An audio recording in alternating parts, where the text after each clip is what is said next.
Up next, we got Steven Crowder doing Barbershop Talk with Black America. And he's talking about black fatigue and why it's real. Let's deep dive.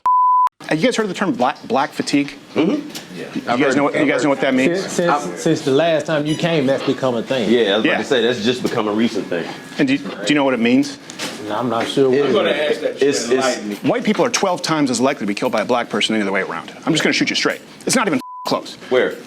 Across the country. Ain't nobody coming after you. You know what I'm saying? Like, ain't nobody tripping on you. But these people in just as scared as the other folks. They are if they get on a bus. Not necessarily. They are if they get on a train. That lady wasn't in danger because that man was black. That lady was in danger because that man was crazy. Nope. Whenever we want to ask for equality and fairness, it's a problem. So white America. So it spends several $1 trillion. When is it enough? We're the bird. No. We're the bird. You're not stopping white America from doing anything. You know what? The bird just burned down $4 billion worth of cities and 60,000 assaults. No. There's 3 times to 4 times as much homework than the black kid, and the white kid does 2 to 3. Why? Because it's culturally, it's conditioned. Exactly. So why is it better parenting from Asians than white parents? Why? You said what? Well, we're having real talk. Why do young black men fight in packs? Okay, my goal here is to hear out what has to be said and in real time fact check some of the things that are being said just so that everybody watching is on the same page. I need it. You guys all have your beards nice and right. I've never learned how to do this shit. It's because people come here. Just so you know, this is his second time coming there. This is the second barbershop talk that they did. Oh, I see what it is. It's a power move. You have me sitting lower. Yeah, so we can all look down on you. No, thanks. Well, they said you guys got some people coming in here after the last one? Yeah, a couple people came They just through. felt like, I think this is the place where white and black people have conversations. So it was funny. The first person that came last time was he said this out of his own mouth. He was like, I'm Indian, but he had on a MAGA hat. Okay. And he walked in and was like, hey, I saw you guys on Crowder. Can I get a cut here? Yeah, I guess so, man. Come on. Did you have your hand on your piece? You're like, I don't know. If you come. Nah, because he didn't come like that. He didn't have the backpack and the ski mask on. Yeah, he didn't have that on. Was he nice? Was he good? It's cool. Yeah. What do you guys think, like, when you see? I got pushback with some of my partners when I was telling them that if the black community wants to grow, we need white dollars to help stimulate it. And they were like, no, we don't need white dollars for nothing. We can just circulate our own money. It's like, no, you have to have money coming in from other communities, other ethnicities. Your businesses have to be marketable for everybody. That's how we stimulate our community. Now, we don't spend a lot, but we take in all. And so this is an example of that where they had a MAGA guy come in to a black barbershop. So it's opening up the parameters of who comes and patrons his business just by the exposure from the last video that they did like this. Someone with a MAGA hat, because I know we were kind of talking about that last time. It depends on how they present themselves. To me. Yeah. For me. Well, okay, so what would present themselves in a way that would be like decent versus piece of shit? Yeah, how some people carry that air of superiority. Yeah. And if you present that to me, I'm very conscious of that. If you present that to me, I'm gonna respond appropriately. Yeah. That's just me personally. What would be like an air of superiority, like? Just like certain things you say in conversation, and like you said, just in the physical nature of these chairs. Well, in conversation, you can physically go up and down and put yourself above or beneath. So when people do that kind of stuff. Yeah, it's funny that you mentioned that because I actually, when I do the change my minds and sit with people, I actually kind of slump my shoulders and deliberately kind of make myself smaller just to not. It's like, what is it? The crab that has the red under its claws is showing danger. So I don't wear red, because apparently that signifies poison. But yeah, no, there's all these body languages experts now. You watch on TV, and I'm like, this seems like horse shit. Like, he looks to the left, so you can tell he's lying. Yeah, some of it is horse. It's like, I saw him on camera. He killed his girlfriend with a butter dish. I don't give a shit what he says. He took too long to say that answer. He had to think about it. No, he's thinking about what he wants to say. Yeah. He don't just spit out. He wants to think about what he's saying. Last time we talked, we were kind of just, and the reason was just like, often you see in news, people just kind of siphon themselves off right into an echo chamber. And I thought it was good. We were just kind of able to see other perspectives. Where do you think the country is now? Like with that? Like, Is that an open question? Or? Yeah, race relations between, because last time I wanted to get your perspective, and The Barbershop 100% is definitely a black echo chamber. So to disrupt the monotony, you need someone like Crowder to go into those spaces to have the conversation, and then likewise. Otherwise, it's gonna just be tribalistic. there's a perspective now in the white community. None of us are an ambassador for the entire community, but things have changed quite a bit the last year and a half. Temperatures have gone up. But what do you guys think? What do you think we are in the country? I'd like to chime in on that. Yeah. I'm happy you asked that question. There are a lot of social and economic dynamics at play that have certainly gone, in my opinion, in the wrong direction. I don't think that people really understand the gravity of where we're headed. We are vastly sliding into an autocratic regime here. And absolutely. I'll give you several reasons. You see, in order to have, you can't have a one-dimensional approach when you're wanting to continue to lead from a global perspective, all right? What you see here today is an isolationism approach which has never worked in the past because we don't have an understanding of geography and history, all right? And I'll just simply close by saying, you got to understand something. The rest of the world is grossly infuriated with the way America has taken shape. And not only that, we're ceding all our best opportunities to China, right? So he's talking about geopolitics. Crowder was asking him about race relations in America, but he's talking about geopolitics for some reason. He's talking about how the world perceives America. I'm hoping he'll bring it, to the point, but we'll see. Look around you in the relationships they're fostering with everybody else, which includes Canada, Mexico, and they've even gone as far down into the Latin American corridor, fortifying their bases while we're still hollering that we're the greatest. White person come around, nigga start using his college words and shit. This nigga know he don't talk like that in the fucking barbershop. Nigga start yanking out them big words, and most of the shit don't even make fucking sense. But he's stringing them together well enough. You talking about China, like in the Panama Canal? Not just the Panama Canal. Let's pivot from the Panama Canal and let's look at the long-term strategy they have now, where they just signed an agreement with Mexico to build another canal bypassing the Panama Canal. And when you look at the whole transatlantic corridor, where you got now Brazil and Canada as well as Mexico trading, and they're stopping in Peru, where China has a huge presence at, circumventing completely the navigation, the use that comes with having to use the Panama Canal. So we'll avoid conflict with America and just simply go around America is what's happening here. Talking about China? Absolutely. Yeah. No, I want to agree with the first part, autocratic. I think China needs to be dealt with, and this is the first time we are. I'm Canadian. Well, I was raised in Canada. Mm-hmm. Canada sucks. Canada is a dog shit country. Canada, the kind of shit we're doing, you can't do this in Canada. If you say something too offensive, or I say something too offensive, you will be jailed in Canada. Damn. That's the thing. Yeah. So I'm fine with the U.S. being the best country. I came here from... That's a big reason why Jordan Peterson got so popular, because he was speaking out against that. From Canada, because, I have friends who were arrested. I had a friend, stand-up comic, was fined for telling a joke. I don't think people realize how good we have it here in this country compared to other countries. But that's the painstaking part about it all, is the fact that, I've always been one to say, and I believe this firmly, freedom is not a right. It's a privilege until you wake up the next morning and find out you don't have it anymore. Right. Yeah. It also comes with duties. That's what I was about to say. It also comes with responsibilities, because while we free to speak and say what we want, and I went to Montreal a few months ago, so I know exactly what you're talking about. Bet you saw a lot of tits on signs. That's all it is. No, I didn't. It's just strip clubs. Our Times Square is a giant strip club. It was a couple of them. Yeah. But no, like there is responsibility, and like everybody's from different places, different backgrounds. Some of us from certain backgrounds know, like, running your mouth too much in a certain space can get your ass whooped. Yeah. Like, you free to say what you want, you're just not free from the consequences. Like, the consequences that come with you saying the wrong thing at the wrong time to the wrong person. Yeah. And that's where we all have responsibilities in what we say and when we say it. Yeah. The problem, though, too, and I was kind of talking more domestically, the problem with that idea is a lot of people are offended by different things. Mm-hmm. And so people get their ass whooped for something they didn't say, right? That's the real thing. I don't know if you guys were following the stabbing. That's true. Somebody's perception a lot of times is somebody's perception of what they think that you're saying, instead of really understanding where you're coming from. And that is true. There on that train in Charlotte, Irina Zarutska. last time I was asking where you guys thought we were, you know, as far as in the country relation. Like, have you guys heard of the term black fatigue? Mm-hmm. Yeah. You guys know what that means? Since the last time you came, that's become a thing. Yeah, I was about to say that's just become a recent thing.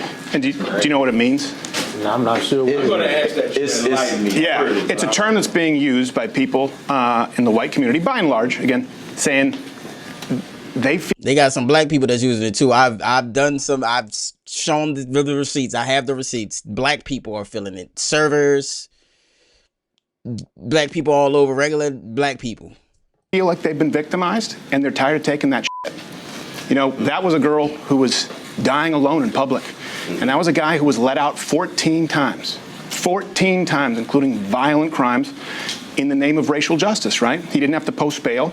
He didn't have to appear back in court. This is not the first time he's assaulted someone. How do we know that was in the interest of racial justice as opposed to just being because the judge said it. A fucked up attempt at justice, period. Yeah. Like, the legal system has its flaws. Yeah. And people have been making complaints about that for decades, right? But that's just, to me, that's a mental health thing more than it's a black and white thing. Well, I'll tell you why, because... Now, here's the thing. You have to be consistent. Whenever a white boy shoot up a school, it's not a mental health thing, it's a white thing. But it's a mental health thing when it's a black person. So you gotta be, you know, intellectually consistent. White people are saying it now. Right. Not just white people are saying, hey, we're in the city. That's what makes it a bigger thing. Well, because, you know, white people are 12 times as likely to be killed by a black person than the other way around. I'm just going to... Hold on. Okay, are you ready? Absolutely. I'm ready to roll. Just let me know what you need fact-checked or broken down next, and I'll keep it concise. All right. Steven Crowder just said that white people are 12 times as likely to be killed by a black person. Is that true? Claim: white people are 12 times more likely to be killed by a black person. Verdict: false. Huge exaggeration. FBI and CDC homicide data don't support anything near a 12x difference. While interracial homicides do occur, the ratio is nowhere near that extreme. Receipts: FBI UCR 2023, Bureau of Justice Statistics BJS reports on homicide demographics. Boom, you have it. Steven Crowder is officially full of shit when he made that statement. Now let me make sure I got it correctly. White people are 12 times as likely to be killed by a black person than the other way around. I'm just going to shoot you straight. Then the other way around. Okay, let me revamp it. Is a white person 12 times more likely to be killed by a black person than the other way around? Claim: a white person is 12 times more likely to be killed by a black person than the other way around. Verdict: false. The data doesn't show such a massive disparity. Homicide statistics do indicate interracial killings in both directions, but the ratio is not anywhere near 12 to 1. It's a misleading exaggeration. Receipts: FBI Uniform Crime Reports and Bureau of Justice Statistics data on interracial homicide rates. What is the actual data on that? Sure, let's keep it to the point. Actual data: the latest FBI and BJS reports show that interracial homicides do occur in both directions. In recent years, the ratio is roughly closer to about 2 to 1 or less, not anywhere near 12 to 1. In other words, the claim overstates the difference by a huge margin. Sources: you can check the FBI's Uniform Crime Reporting, UCR data, and Bureau of Justice Statistics reports for the detailed breakdowns. There you have it. Steven Crowder is 100% full of shit. Well, in this case, the data definitely shows his claim was way off the mark. It's not even close. Where? Across the country. Where? Not in the United States. I mean, we're not talking about Ghana. Yeah. What I'm saying is, in white communities or in quote-unquote so-called white communities? Across the country, the rate is a black man or person, because most murders men. There are very few female murders. 12 times more likely to kill a white person the other way around. And then you look at the average amount of times that someone in this country is arrested before they're brought in for killing, charged with murder. Do you know how many times they're arrested on average before they murder? 11 times. Once again, the justice system. I don't even want to fact check that one. He said the average person. He didn't say the average black person, so I'm going to just let it rock. It's got its flaws, and people have been complaining about that for years. We spend more time trying to fix that than trying to complain about the white versus black of it all. Well, I think, just like I was trying to listen to all communities last time, I think this is something that's unavoidable. If this community, if enough white people get pissed off, they're going, look, we're living in New York now, we're getting killed in record numbers, or Detroit, 12 times the rate. And our system, 3 strikes in California, right? That was a 3-strike policy. The reason that was changed, they said it was racist. Crime went down in black communities 30%. But now people are looking at their cities going, this is a fucking hellscape, and the murder has skyrocketed because people said in the name of racial justice, like 3 felonies, you're out. Because crime is crime, right? But crime is usually going to be higher concentrated in areas where there's high poverty. So typically the areas that's high poverty in this country are areas with people with this color skin. So that's why you're going to have that. That's why I said those numbers could be skewed and made to manipulate to look like, oh yeah, that's why I said in not at 12 times the rate. In suburban neighborhoods, white people are not in danger, and that's what this kind of fear mongering tells them is that you're in danger because you're 12 times more likely to get killed by a black person. And it's not true. You live in ain't nobody coming after you. You know what I'm saying? Like nobody tripping on you. But these people are just as scared as them other folks. They are if they get on a bus. Not necessarily. They are if they get on a train. That lady wasn't in danger because that man was black. That lady was in danger because that man was crazy. Nope. That man was mentally insane. But why was he back in family members? He had his own family members call the hospital to try to get him committed. He told his sister he killed that woman because he thought she was trying to read his mind. Yep. Why was he let out, though? And I'm not saying it's because he's black. I'm saying people look at it, though. The judge said part of black fatigue. He's insane, right? We agree. That's not a black and white issue. He was deemed not fit to stand trial, right? It's not a black and white issue based off of the crime, but what I think Crowder is about to illustrate, and I don't want people to just automatically write him off because that first fact that he just spewed out was a bunch of horse shit. He still could have some valid points that we should be open to understanding and hearing with the objective ear. He's about to illustrate how the system is failing society because of its leniency on crime, which is true. Right. Now, should have been institutionalized. Right. The IOU policy, meaning you don't have to pay bail. You don't even have to stay here until you're actually convicted. You just say you'll come back. Right, which is messed up. Yeah, the judge, Teresa Stokes, black woman, said, well, this is about racial justice. We need to be softer on crime. So that's her reasoning. That's why he was out. And you can find dozens of examples. That's her misguided reasoning. And that's policy. But that's systemic, though, right? That's not representative of a whole. It's not. It's not. No, and look, we always have to say not all. Like, not all white people wear MAGA hats and are dumbass pieces of racist shit. But we have all been accused of racism, sexism, misogyny, homophobia. What I'm saying is black fatigue is white people going, you know what? I know I'm not racist.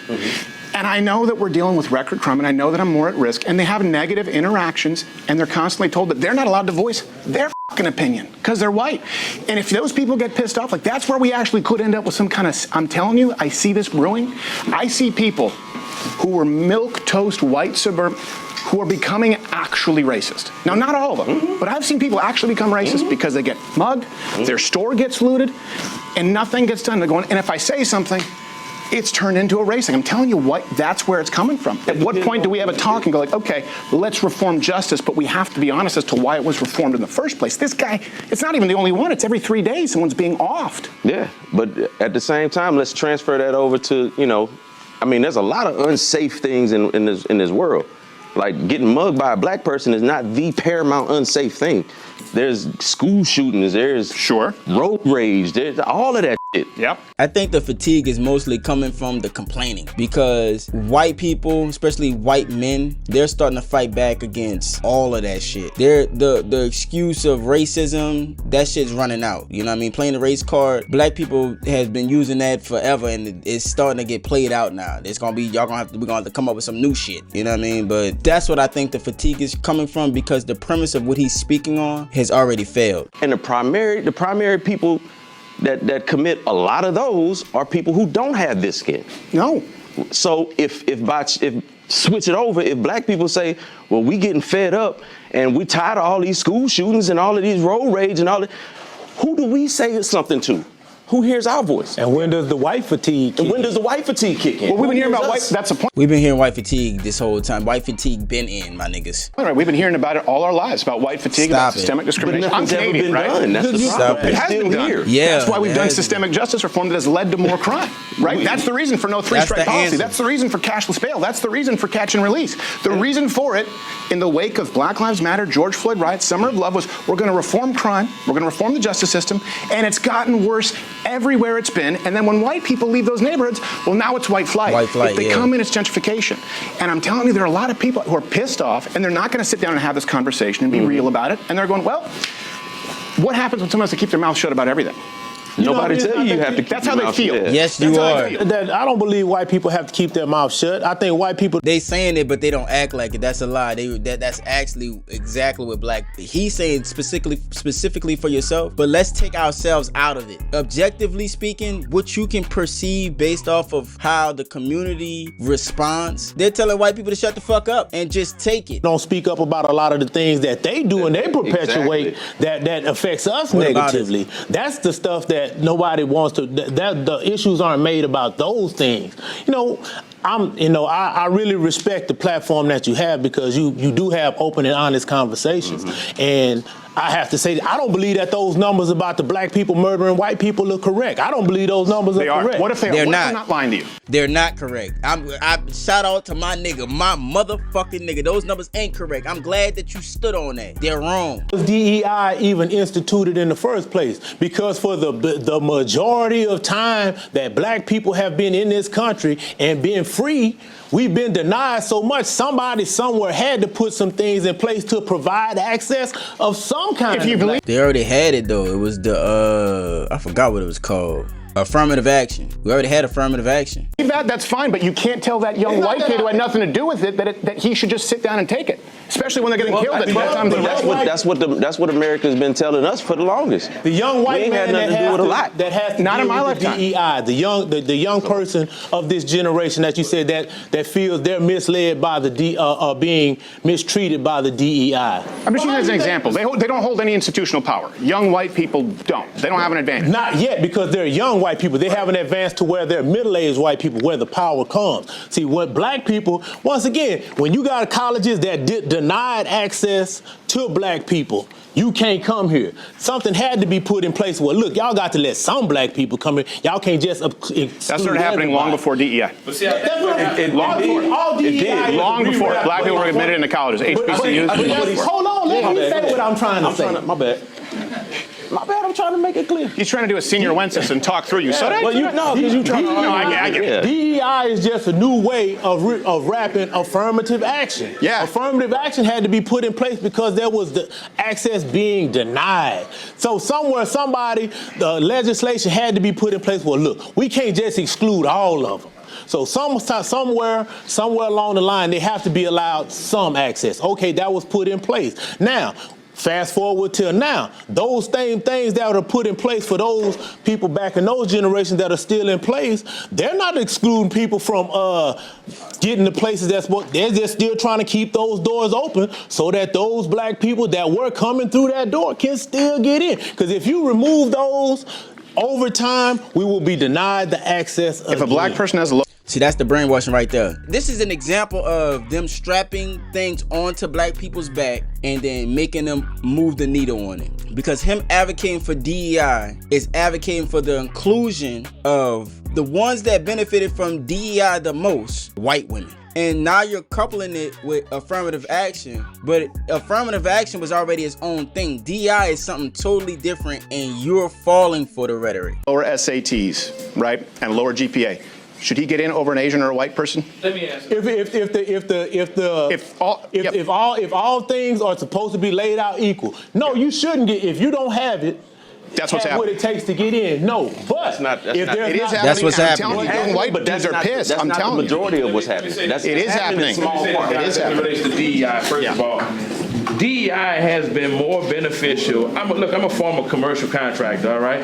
DEI and affirmative action have benefited white people vastly more so than black people. All you gotta do is look at the business ownership or what have you, and you notice that as long as that white female happens to be 51%, then she qualifies as a minority and a double minority because she's white. She's among the minority in business ownership, and she happens to be a female, right? So you look at that based on population dynamics, and that automatically tells you this whole thing about DEI was, number one, not as much targeted towards blacks as much as it was targeted towards minorities, which includes that LGBT. Right. All right. So when we talk about that, we need to really deal with the real problem. And as it relates to the riots, let me tell you something right now. then y'all gotta stop pushing DEI. Y'all got to stop pushing DEI. When a nigga say something about DEI, y'all gotta stop jumping in front of the bullet for DEI. If you know all this. Listen, in the black community, I'll be the first to acknowledge, we do have intractable problems that are not gonna be solved in one conversation. But what I'm gonna say about that as well as, the reason why the black community becomes so infuriated, all right, is when you see gross negligence of justice or misjustice happening and nobody does anything. I think a lot of what's infuriating black people is propaganda and our tie to a party that was passed down to us from our predecessors has duped us into moving the envelope on things that don't even benefit us, like DEI. And white fatigue is a real issue that black people need to be aware of, because the racism that they claim that they're experiencing could possibly be as real as it was back in the day, back in the 60s and 70s. But I'm gonna stop it right here. Everybody shut the fuck up. Hey, shut the fuck up. Let me tell you something right now. If you made it this far, check out the video we just did where they were talking about how job loss from the federal layoffs are not coming back. They are permanent.